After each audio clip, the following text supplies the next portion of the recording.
देख रहे हैं न्यू इंडिया लाइव और आपके साथ मैं हूं सलोनी शिवा। नजर डालेंगे आज के हम खबरों पर। नेपाल सांप्रदायिक हिंसा में जल रहा है और वहां पर लगातार तनाव की स्थिति बनी हुई है। नेपालगंज में पिछले कई दिनों से दो समुदायों के बीच जारी हिंसा के बाद कई जगहों पर कर्फ्यू लगा दिया गया। हालांकि कल इसमें थोड़ी ढील दी गई थी। एहतियात के तौर पर इलाके में भारी तादाद में पुलिस बल तैनात कर दिया गया है। कट्टरपंथियों ने भारत के पड़ोसी मुल्क के कई शहरों में कहर बरपा रखा है। ऐसे आरोप लगाए जा रहे हैं कि वहां पर कई हिंदुओं को दौड़ा दौड़ा कर पीटा गया है। यह भी सुनने में आया है कि उनके ऊपर छतों से पत्थर फेंके गए, उनके घरों और गाड़ियों को आग के हवाले कर दिया गया। हिंसा की आग में झुलसे शहर की जो तस्वीरें सामने आई है उसमें साफ दिख रहा है कि आरोपी कट्टरपंथी समूह हिंदुओं पर जमकर पत्थर बरपा रहे हैं। हाथों में ध्वज लिए हिंदू भाग रहे हैं। दूसरी ओर नेपालगंज में मंगलवार से अनिश्चित काल के लिए लगाए गए कर्फ्यू में कल गुरुवार को ढील दे दी गई। मुख्य जिला अधिकारी विपिन आचार्य के अनुसार कल सुबह 8 बजे से शाम 8 बजे तक कर्फ्यू हटा दी गई। हालांकि निषेधाज्ञा आदेश शहर के कई हिस्सों में गुरुवार की रात 8 बजे से शुक्रवार की सुबह 6 बजे तक हटा ली गई थी। क्षेत्र में एकत्र होने, सभा करने, रैली निकालने और प्रदर्शन करने जैसी गतिविधियों की अनुमति नहीं है। इसके अलावा 5 से अधिक लोगों को एक स्थान पर एकत्र होने की भी अनुमति नहीं दी गई है। शहर में सांप्रदायिक सद्भाव बनाए रखने और सार्वजनिक संपत्ति की रक्षा करने और शांति और सुरक्षा को लेकर स्थानीय प्रशासन ने लोगों से संयम बरतने की अपील की है। उप महानगरीय शहर में नेपालगंज में आखिर हिंसा शुरू किस वजह से हुई, तो बता दें कि शहर में बीफ विवाद से यह हिंसा शुरू हो गई थी। यह आग अब देश के कई इलाकों को भी अपनी चपेट में ले लिया है। कट्टरपंथियों ने सैकड़ों गाड़ियों और दुकानों में तोड़फोड़ की। यही नहीं, उनमें आग भी लगा दी गई। सड़कों पर सरेआम भड़काऊ नारे तक लगाए गए। हालात को देखते हुए नेपाल सरकार ने कई शहरों में अनिश्चितकाल के लिए कर्फ्यू लगा दिया है। सड़कों पर पुलिस की भारी तैनाती की गई है। ईद मिलाद उन नबी के मौके पर 1 अक्टूबर को जुलूस निकाला गया। हिंसा की वजह से पूरा शहर जल उठा था और सड़कों पर आगजनी हुई। आगजनी इस कदर की गई कि दूर तक काले धुएं का गुबार तक देखे गए। कई सार्वजनिक संपत्तियों को नुकसान पहुंचाया गया। नेपालगंज की सड़कों पर सिर तन से जुदा जैसे सरेआम लगातार भड़काऊ नारे लगाए गए। आरोप है कि इस दौरान कई लोगों पर हमले भी हुए हैं। नारेबाजी और हंगामे के विरोध में हिंदू बिरादरी के लोगों ने भी बंद रखा। हालांकि जब इन लोगों ने रैली निकाली तो सड़क पर पथराव हुआ। दिल्ली शराब नीति घोटाले में आम आदमी पार्टी के राज्यसभा सांसद संजय सिंह के 3 करीबियों सर्वेश मिश्रा, विवेक त्यागी और कंवरबीर सिंह को प्रवर्तन निदेशालय ने समन भेजा है। शराब घोटाले में संजय सिंह की गिरफ्तारी के बाद से ही ईडी ने उनके करीबियों पर नजर रखना शुरू कर दिया है। जांच एजेंसी को उम्मीद है कि इस घोटाले से जुड़े कुछ अहम सुराग उसे सहयोगियों के जरिए मिल सकते हैं। संजय सिंह 10 अक्टूबर तक ईडी की 5 दिनों की हिरासत में हैं। ईडी ने संजय सिंह के तीनों ही सहयोगियों को बुलाया है। सर्वेश मिश्रा के आज ही ईडी के सामने पेश होने की उम्मीद है। ईडी तीनों सहयोगियों को संजय सिंह के आमने सामने बिठाकर पूछताछ करेगी। ईडी का दावा है कि संजय सिंह के सहयोगी सर्वेश को उनके आवास पर संजय सिंह की ओर से 2 बार 2 करोड़ रुपए दिए गए। संजय सिंह के पीए विजय त्यागी को आरोपी अमित अरोड़ा की कंपनी अरालियास हॉस्पिटैलिटी की हिस्सेदारी भी दी गई। इन्हीं बातों को ध्यान में रखते हुए ईडी ने तीनों को बुलाया है। ईडी ने कुछ समय पहले ही सर्वेश मिश्रा और विवेक त्यागी के यहां पर छापेमारी की थी। जब ईडी ने अदालत से दिल्ली शराब नीति घोटाले में संजय सिंह की कस्टडी की मांग की तो उस समय सर्वेश मिश्रा का नाम का भी जिक्र किया गया था। आप नेता संजय सिंह को ईडी ने बुधवार को गिरफ्तार किया। उन्हें गुरुवार को अदालत में पेश किया गया जहां ईडी ने उनकी कस्टडी की मांग की। अदालत ने संजय सिंह को 5 दिनों की ईडी की हिरासत में भेजा है। उन्हें 10 अक्टूबर के बाद फिर से अदालत में पेश किया जाएगा। रिपोर्ट के मुताबिक सर्वेश मिश्रा और विवेक त्यागी दोनों ही अरविंद केजरीवाल के भ्रष्टाचार अभियान का हिस्सा थे। सर्वेश मिश्रा मूल रूप से उत्तर प्रदेश की राजधानी लखनऊ के रहने वाले हैं। उसे फरवरी 2022 में आप उत्तर प्रदेश का प्रवक्ता बनाया गया था। वह संजय सिंह का निजी सचिव भी है। इसके अलावा उसे अक्सर ही आम आदमी पार्टी की तरफ से टीवी डिबेट में हिस्सा लेते हुए देखा गया। वहीं अजीत त्यागी पश्चिमी दिल्ली का रहने वाला है। जम्मू के राजौरी में ग्रेनेड हादसे में सेना के अधिकारी के घायल होने की खबर है। यह हादसा कब और कैसे हुआ, फिलहाल इसकी पुष्टि नहीं की गई है। सेना की ओर से जो बयान जारी किया गया है उसमें ग्रेनेड हादसे की बात कही गई है। मामले की जांच की जा रही है। मामला जम्मू के थाना मंडी का है। यहां शाम के समय सेना के कैंप में ग्रेनेड फटने की आवाज से हलचल मच गई। आसपास के लोगों ने कई तरह के कयास लगाए। हालांकि देर शाम सेना की ओर से इस घटना पर आधिकारिक बयान जारी किया गया।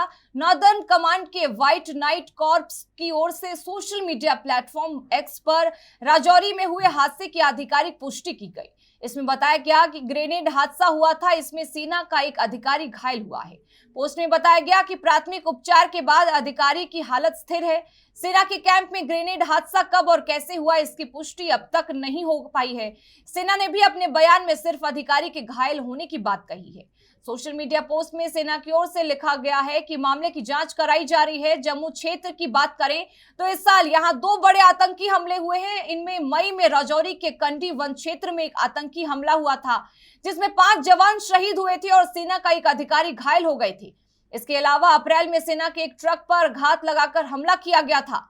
इस हमले में सेना के 5 जवानों की शहादत हुई। मध्य प्रदेश के शिवपुरी जिले के 1 दिवसीय दौरे पर आए विधायक और शिवराज सरकार में कैबिनेट मंत्री यशोधरा राजे सिंधिया गुरुवार को भावुक हो गई। खेल मंत्री यशोधरा राजे सिंधिया ने शिवपुरी विधानसभा के अपने अल्प प्रवास दौरे पर अपनी मां विजय राजे सिंधिया की प्रतिमा का न केवल अनावरण किया बल्कि शहर को एक अद्भुत सौगात के रूप में आर्टिफिशियल पंप पार्क भी दिया। उन्होंने इस अवसर पर मन से यह भी ऐलान कर दिया कि वह संकल्प ले चुकी हैं और अब वह चुनाव नहीं लड़ेंगी।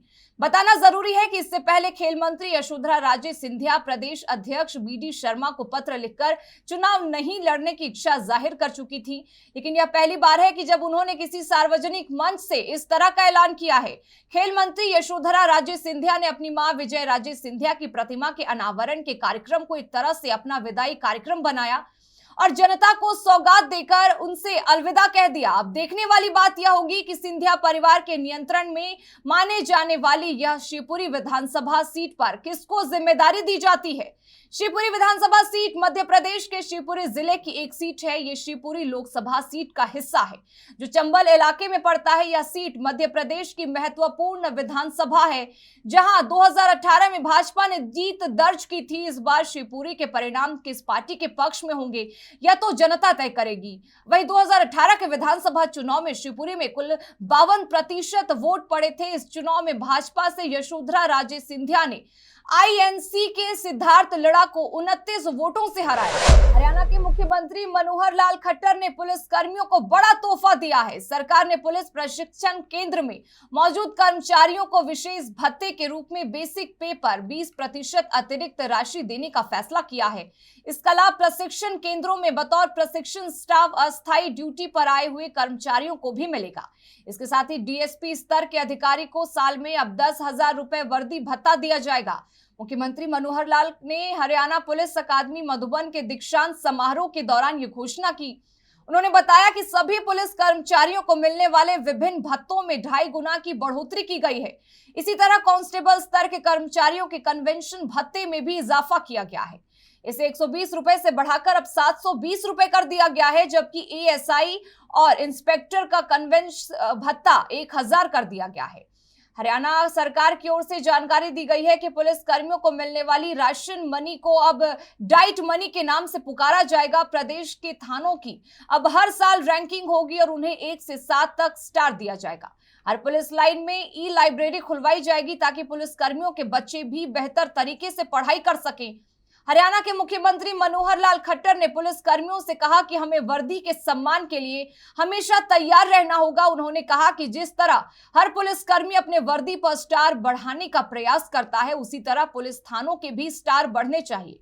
मुख्यमंत्री ने बताया कि अब हर साल सभी पुलिस थानों को 1 से लेकर 7 स्टार दिए जाए। विश्व कप 2023 का आगाज हो चुका है। इसमें भारत का पहला मैच ऑस्ट्रेलिया के खिलाफ है जो कि रविवार को खेला जाएगा। इससे ठीक पहले भारतीय फैंस के लिए एक बुरी खबर है। ओपनर खिलाड़ी शुभमन गिल डेंगू की चपेट में आ गए हैं। मीडिया रिपोर्ट के मुताबिक शुभमन ऑस्ट्रेलिया के खिलाफ होने वाले मुकाबले से बाहर भी हो सकते हैं, लेकिन इसको लेकर फिलहाल भारतीय क्रिकेट कंट्रोल बोर्ड की तरफ से किसी भी तरह की आधिकारिक जानकारी नहीं मिली है। भारत ऑस्ट्रेलिया के बीच चेन्नई में मैच खेला जाना है। इससे पहले team India MA Chidambaram stadium में प्रैक्टिस कर रही है, लेकिन शुभमन प्रैक्टिस में शामिल नहीं हुए हैं। उनका डेंगू टेस्ट हुआ है जो कि पॉजिटिव आया है। फिलहाल शुभमन मैनेजमेंट और डॉक्टर्स की निगरानी में है। उनका शुक्रवार को फिर से टेस्ट होगा। अगर शुभमन की रिकवरी अच्छी रही तो खेलने की संभावना बन सकती है, लेकिन अगर वे ठीक नहीं हुए तो ऑस्ट्रेलिया के खिलाफ पहले मैच से बाहर हो जाएंगे। भारतीय टीम शुभमन के विकल्प की तलाश में होगी। भारत के पास ईशान किशन और केएल राहुल के रूप में 2 विकल्प हैं। कप्तान रोहित शर्मा के साथ केएल राहुल को मौका दिया जा सकता है। केएल राहुल की बात करें तो वे भारत के लिए 16 वनडे मैचों में नंबर 1 पर बतौर ओपनर खेल चुके हैं। इस दौरान उन्होंने 679 रन बनाए हैं। राहुल ने इस जगह पर बैटिंग करते हुए 2 शतक और 5 अर्धशतक भी लगाए हैं। वे 2 नंबर पर बैटिंग करते हुए 7 वनडे मैच खेले हैं। इस दौरान 286 रन बनाए हैं। बता दें कि विश्व कप 2023 का पहला मैच इंग्लैंड और न्यूजीलैंड के बीच खेला गया। इसे न्यूजीलैंड ने 9 विकेट से जीत लिया। भारत का पहला मैच ऑस्ट्रेलिया से है। यह रविवार को चेन्नई में खेला जाएगा। भारत पाकिस्तान के बीच 14 अक्टूबर को मैच खेला जाएगा। दिल्ली में विंटर एक्शन प्लान के तहत 7 अक्टूबर से 7 नवंबर तक एंटी डस्ट कैंपेन चलाया जाएगा। गुरुवार को दिल्ली के पर्यावरण मंत्री गोपाल राय ने कहा कि इस कैंपेन के तहत पूरी दिल्ली में निगरानी के लिए 13 विभागों की 591 टीमें तैनात की गई हैं। दिल्ली में धूल प्रदूषण को रोकने के लिए 82 मैकेनिकल रोड स्वीपिंग मशीनें, 530 वाटर स्प्रिंकल और 558 मोबाइल एंटी स्मॉग गन तैनात की जा रही है। गोपाल राय ने कहा कि धूल प्रदूषण को लेकर अब नए नियम के आधार पर 5000 वर्ग मीटर से लेकर उससे अधिक के एरिया के निर्माण साइट पर एंटी स्मॉग गन लगाना अनिवार्य कर दिया गया है।